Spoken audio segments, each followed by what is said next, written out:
What is this, CNN? You gotta watch this.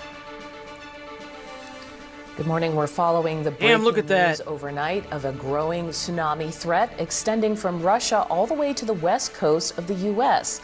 Hey, everybody, I'm Audie Cornish. This is CNN This Morning.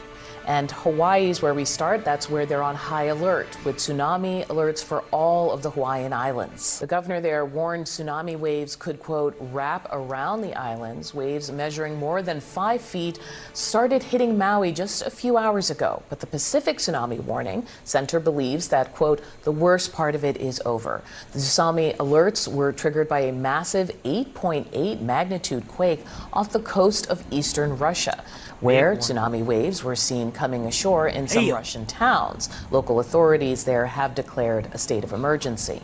Joining me now to discuss, CNN meteorologist Allison Chinchar. Allison, thank you for being with us. I know you've been following this overnight.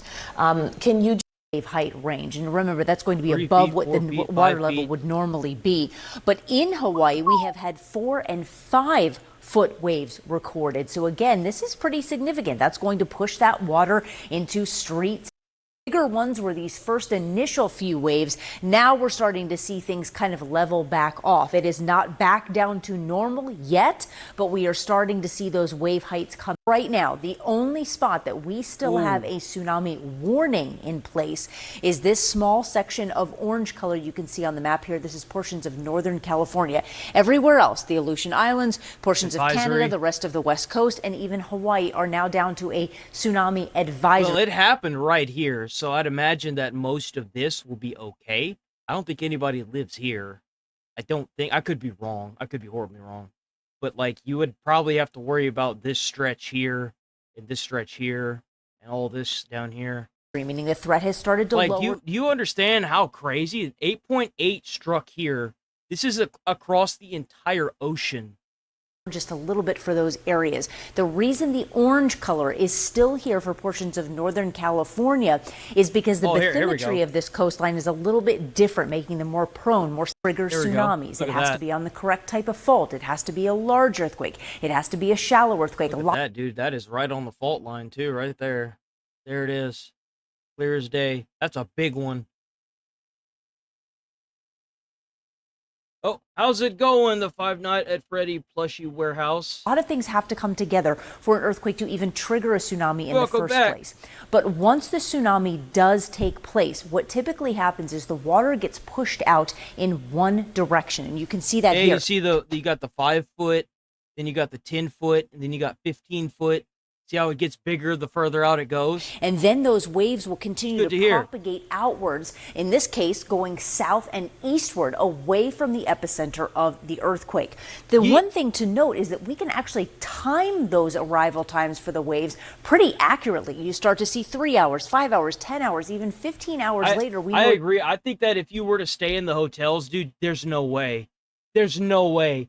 Like, I didn't even see that. Sorry about that. Starstruck XX. Yeah, I do take video suggestions, by the way. Sorry about that. I do take video suggestions, and I do think that it would be really stupid to actually hunker down. Like, I could understand for like a hurricane hunkering down, as long as you're not near the coast, because I've hunkered down through like 10 hurricanes, but like I was never like right up on the coast to worry about floodwaters. Flooding is always the biggest factor whenever it comes to being around the coast like this. I think that if you're in a warning area, you should just be evacuated. Exactly when those waves are going to arrive. Don't even take the chance, just leave. And this was the timeline that we were given roughly 12 hours ago, shortly after the earthquake happened, of when to expect some of these tsunami waves. This is good. It allows folks to prepare. I agree with that, but like they could do it at like a reasonable pace, you know? They could do it like per like city or per section. They could also like sandbag up the coast, try to make it as like less of a hit as possible. It allows folks to evacuate and get where they the National need to Guard go up to in there, be you in know, a safe location. Then from here on out, it's not just one wave though, and this is very important. Picture yourself when you take a rock or a stone and you drop it down into the water. It creates ripples. Well, there's never just one ripple. There's multiples. Yeah, like people fleeing is definitely the worst thing. I feel like what you should do is when the first set in is like you need to like issue like, you know, warnings like what they did, and then slowly escalate it so that way you can get like the people that want to leave out, and then you can be like severe flood warning and then a major flood warning, leave, you know. But then again, you have to run in with time. I don't know how you could evacuate people without it becoming a problem, honestly. And that's going to be the same case with these tsunamis. You're going to have multiple waves. And there's a common misconception that the first wave is absolutely the worst. In some cases, that's not. It could be the second. It's like if you drop a heavy metal piece of like a heavy piece of metal into a bowl. You notice that like, or like if you jump into a swimming pool, sometimes like the original ripple, and then you have that back hit, and then that ripples back. So like the side of the pool, how it hits the side of the pool and then it comes back to you. Sometimes that's bigger. Be the third wave that comes through before you finally start to see some of the stronger.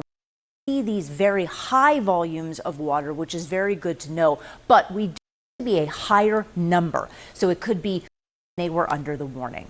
Damn, have been bro, that's heeding the warnings of officials, which is they're getting cooked out there, man.